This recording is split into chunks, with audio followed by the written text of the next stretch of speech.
لەگەڕی دۆمی خولیپ لە دۆکانی کوردستان یانەی ڕەواندووس لە نێو یاریگای خۆی میوانداری یانەی هێرشی کرد لە سەرەتای یارەکە یانەی هێرش بە باشی دەرکەوتن و توانیان لە خولەکی 19 گۆڵ یەکەم یارەکە لەلایەن بۆتان ئیبراهیم تۆمار بکەن. تایمی یەکەم بۆ ئەنجامە بە کۆتە هات. لە تایمی دووەمی یارەکە دوای چەندین گۆڕانکاری یانەی ڕەواندووس توانی بەهێزتر دەربکەوێ و لە خولەکی 76دا لەلایەن ئەمین ساری گۆڵی بەرامبەری بۆ ڕەواندووس تۆمار کرا. لە خولەکی 82دا گۆڵی دووەمی یانەی ڕەواندووس لەلایەن ئەیاز عەزیز تۆمار کرا و بۆ ئەنجامە یارەکە لە بەرژەوەندی ڕەواندووس بە 2 گۆڵ بەرامبەر بە گۆڵێک کۆتایی پێهات.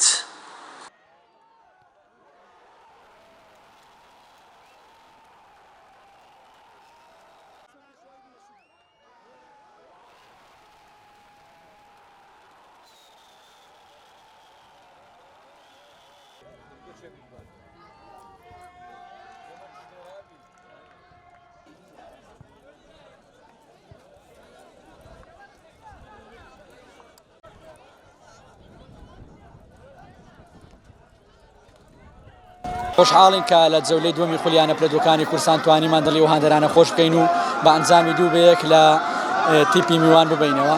یاریەکی زۆر قڕس ببوویمە چونکە هەر لە سەرەتا چونکە لە زووەوە گۆڵ یەکەمان بەهۆی ناڵەوازیەکەشەوە لە تۆمار کرا، بەڵام خۆشبەختانە یاریزانەکانمان توانیان بە تەواوی مسێتەر بن بەسەر گۆڵی یەکسان و گۆڵی دووەمیش تۆمار بکەن.